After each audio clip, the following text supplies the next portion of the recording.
मज़ीद आपको बताएं कि गुज़श्ता रात होने वाले पुलिस मुकाबले में डाकू जो हलाक हुए उनके हवाले से हम तफसीलात जानेंगे। हमारे साथ मौजूद है हमारे नुमाइंदे आबिद, उनसे हम तफसीलात जानते हैं। बताइएगा कि कितने डाकू इसमें पकड़े गए और कितने मारे गए और उनकी क्या जो शनाख्त हो सकी है अब तक।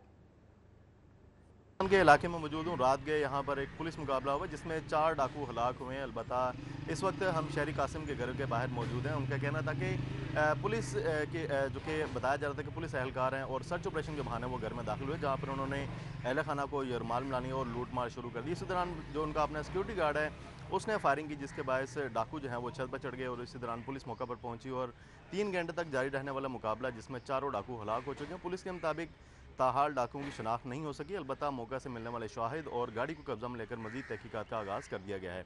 इस वक्त सिक्योरिटी गार्ड हमारे साथ मौजूद है, उनसे जानते हैं कि कैसे ये वाक़या पेश आया, कितने लोग थे और पुलिस कितनी देर बाद मौके पर पहुंची। जी बताइए। जी, तकरीबन एक 1:30 बजे का टाइम था और ये जो है ना अंदर दाखिल होने लगा तो पता नहीं कैसे दरवाज़ा उन लोगों ने खोल दिया है।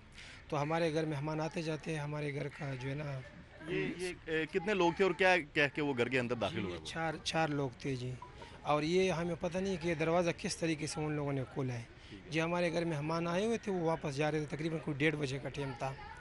तो जब वो आ गए थे दरवाजे पे तो दरवाज़ा खुला पड़ा हुआ था, ये लोग अंदर आ रहे थे ठीक है। और ये लोगों ने ये अल्फाज कहा कि जी हम पुलिस वाले और घर का तलाशी ले रहे हैं। उन लोगों को धक्का दे के जी अंदर कमरे में ले गए और कमरे में बंद कर दिया। जब बंद कर दिया तो थोड़ी देर बाद जो है ना वो हम ऊपर सोते हैं छत पे, वो आगे ऊपर हमें उठा लिया कि भाई उठो, हम पुलिस वाले घर का जो है ना तलाशी ले रहे हैं। जब हमें भी उठा के लेके आए, हमें भी जो है ना कमरे में बंद कर दिया इन लोगों के साथ और हाथ बांध लिए। तो जो है ना उसके बाद उन लोगों ने वारदात स्टार्ट किया और जो जो कुछ करते थे वो कर रहे थे जी। ठीक है। जो सामान लेके जाना था वो लेके गए, ज़ेवरात वगैरह पैसे ये वो। उसके बाद जो है ना जब नीचे आ गए जी तो सिक्योरिटी गार्ड जो है ना वो सामने खड़े थे हैं। जो उन लोगों ने डायरेक्ट से उनकी गाड़ी पे फायरिंग किया है और उनका चारों टायर जो है ना ब्रस्ट किया और उन लोगों पे फायरिंग किया है। ठीक है। और जो है ना जवाब में उन लोगों ने भी उसके ऊपर फायरिंग किया। इतनी देर में पुलिस भी उधर ही थी, पुलिस ने भी फायरिंग कर रहा और डाकू ने भी कर रहा था। वो वापस भाग गए जी छतों के ऊपर ऊपर से जो है ना पिछली गली में उन चारों आदमी को मार दिया। ठीक है। जी और पुलिस जो है वो बर वक्त पहुंच गई तो अपना नुकसान घर का जो है वो क्या हुआ था, क्या डाकू जो है वो घर से लेके? जी, पुलिस तो मौके पे पहुंच गए थे लेकिन पुलिस नीचे खड़े हुए थे। वो अपने वो डर से भी नहीं जा सकते थे कि हमारा नुकसान कोई ना हो जाए। हमारे अल्हम्दुलिल्लाह जानी नुकसान तो नहीं हुआ लेकिन माली नुकसान हुआ है।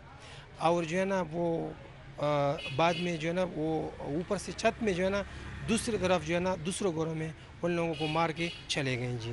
जी जी। जी जी, जैसा कि आपने जाना कि सिक्योरिटी गार्ड का ये कहना है कि खुद को पुलिस एहलकार ज़ाहिर करके वो सर्च ऑपरेशन के बहाने घर में दाखिल हुए, जिनके बाद उन्होंने घर के अहल खाना को जो है एक कमरे में बंद कर दिया। जमाल बनाने के बाद लूटमार शुरू की और जेवरात समेत नकदी जो है वो चुरा कर फरार होते कि इसी दौरान अपने ही सिक्योरिटी गार्ड ने फायरिंग की, जिसके बाद डाकू छत पर चढ़ गए और पुलिस इसी दौरान मौका पर पहुंची, जिस दौरान 3 घंटे तक जारी रहने वाले पुलिस मुकाबले में 4 डाकू हलाक हो गए। पुलिस का कहना है कि चारों डाकुओं की ताहाल शनाख्त नहीं हो सकी। अलबत्ता शहर में एक गिरोह जो है वो हसासदारों के एहलकार बनकर और ये अब जो है वो पुलिस एहलकार बनकर घर में दाखिल हुए हैं। पुलिस का कहना है कि इस बात की तस्दीक की जा रही कि आए ये वही गिरोह है या इसके दीगर जो साथी हैं वो कौन है। पुलिस ने मौका से शवाहिद इकट्ठे कर लिए। अलबत्ता जो चारों डाकू हैं उनकी लाशों को पोस्टमार्टम के लिए मुर्दा खाने भी मुंतकिल कर दिया गया है।